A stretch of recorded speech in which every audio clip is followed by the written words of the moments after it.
Hi folks. Between the nation of South Korea and Japan, there's an issue that's an irritant to both countries, and it's the comfort woman issue, where the Koreans are claiming that during and before the Second World War, the Japanese forced over 200,000 Korean women into prostitution, making them sexual slaves, calling them comfort women. And the Japanese are saying that is incorrect. These women were recruited and they volunteered to serve in these comfort woman houses for the Japanese Imperial Army. So the issue goes back and forth. Recently there's been some documentation on the internet which was reported to have been a report issued by the United States Army in 1944. The war was still going on in 1944, where the Army, the United States Army, interviewed some of these comfort women, and it was determined that these comfort women were not forced by the Japanese, but were recruited. Well, looking at the document and the different versions, one can question the legitimacy of that document. That's what I did, kids. I questioned it. So I contacted the National Archives outside of Washington, D.C. I made a telephone call. They advised me to send correspondence. I did. Well, yesterday they replied with this envelope. And in this envelope was the very report that appears on the internet. They authenticated the report, saying that this is an authentic report written in 1944 by the United States Army after they captured comfort women in the Philippines. You notice how I use the word captured and not rescued? Because they were captured. These comfort women were fleeing the advancing American military. They were fleeing with the Japanese. Right behind the Japanese soldiers were these comfort women. They got separated. And when they got separated, they got disoriented and lost, and that's when they were captured and interviewed by the United States Army. Now remember, 1944, there was a war going on, kids, and the Japanese as well as the Americans used anything to their advantage for propaganda purposes. So now the Americans captured these comfort women, these prostitutes who worked in concubines for the Japanese army, and it would have been easy for the American army to say, they were forced into prostitution. You see how nasty the Japanese are? But no, they could not say that because it would have been a lie. So the American army in this report reported the truth that these women volunteered, they were recruited, and the Japanese army did not terrorize the Korean peninsula by extracting 200,000 women at force. If there was 200,000 comfort women, they were recruited and they were well paid for their services. But what's interesting about this report is, it mentions in this report that these women were not pretty by Japanese or Caucasian standards. They weren't pretty. In other words, the United States Army is saying these women were ugly. That's it, kids. You know, next to the Yasukuni Shrine in Tokyo, there's a war museum.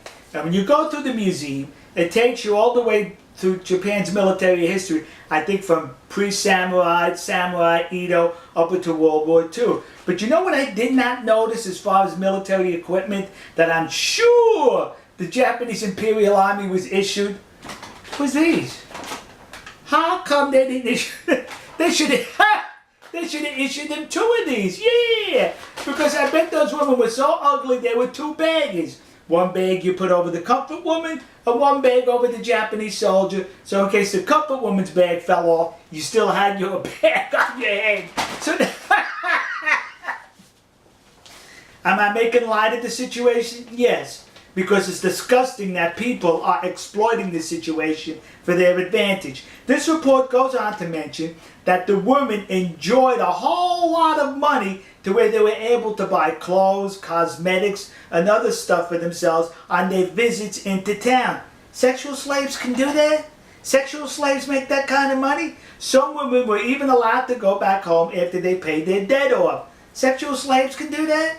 Some women were even complaining that their schedule with the Japanese soldiers was too tight, that they were not able to accommodate all the soldiers, and that saddened them that they could not have sex with all the soldiers. Sex slaves feel that way? The report also goes on to mention that these comfort women engaged in sports with the Japanese soldiers. They went on picnics. They went to entertainment. They went to parties with these Japanese soldiers. Sex slaves do that? They were recruited, according to this report, by the United States Army in 1944. So the discussions ended right here. We got proof that they were being recruited and were recruited. Now listen to me. Koreans currently are now plaguing the United States with these memorial statues or plaques dedicated to these comfort women, claiming they were forced into sexual slavery by the Japanese army. You're a liar. That did not happen. I'd rather call you a liar than the United States Army in World War II, who would have definitely used this for propaganda had it been the other way around. But they told the truth that these comfort women were recruited. So to the community of Nassau County, Long Island, New York, that community in New Jersey, and those idiots in Detroit who put up these memorials, you were suckered in by the comfort women hucksters. And to those dopes in the city council in Glendale, California, who recently approved to put up a statue to the comfort woman, the one that exists across the street from the Japanese embassy in Seoul, South Korea. When you put that statue up, would you do me a favor and be accurate? Put a paper bag over her head. Alright folks, we'll see you. God bless you. God bless America. God bless the nation you happen to be in. And to those poor Japanese soldiers who were just drafted by the military to serve and fight for their country, only to be confronted by comfort women which required 2 bags. One for you and one for the woman. To those Japanese soldiers, you should be seeking compensation from the Japanese government who recruited ugly women to serve in your concubines.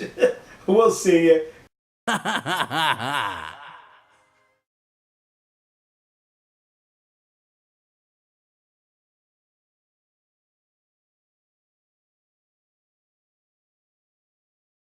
テキサス親父日本事務局では、このオクラホマ州の竜巻による被害者への義援金を募っています。今回は日本人がこの被災者を助ける番です。テキサス親父の動画をご覧の皆様の温かいご支援をお願いいたします。義援金の振込先は、群馬銀行熊谷支店、天板300、通預金、口座番号934849、テキサス親父日本事務局です。